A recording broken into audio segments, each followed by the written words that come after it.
అందులో అన్ని సరుకుల బియ్యం ఉందంట, కూరగాయలు అన్నీ ఉన్నాయంట. వండుకోవాలి, పొయ్యి ముట్టించాలంటే మరి అగ్గిపెట్టేవాళ్ళు కదండి, అగ్గిపెట్టలేదంట.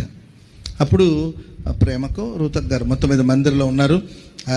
ఏసన్ గారు అవగానే అన్న వంట చేయాలంటే అన్నీ ఉన్నాయి, అగ్గి పెట్టలేదు, పక్కన కొట్టు ఉంది, ఆ కొట్లు వెళ్ళి అరువు అద్దె తీసుకొచ్చుకుంటే తర్వాత మన దగ్గర డబ్బులు ఉన్నప్పుడు ఇవ్వచ్చు. చేతిలో మనీ లేదు, ఫుడ్ ఐటమ్స్ అన్నీ ఉన్నాయి అనమాట. వంట చేసుకోవడానికి అన్నీ ఉన్నాయి, పొయ్యి ఉన్నాయి, పుల్లలన్నీ ఉన్నాయి. ఇప్పుడు అగ్గి పుల్ల కావాలి, సరే పక్కన కొట్టుంది, వాళ్ళని అడిగితే వాళ్ళు ఇస్తారు. మన దగ్గర డబ్బు ఉన్నప్పుడు అగ్గిపెట్టి ఆ రోజులో ఎంత ఉండొచ్చు?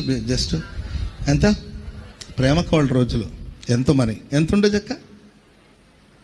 అప్పట్లో 10 పైసలు 5 పైసలు 5 పైసలు 10. మీరు అసలు 5 పైసలు ఎవరైనా చూసారా మీలో?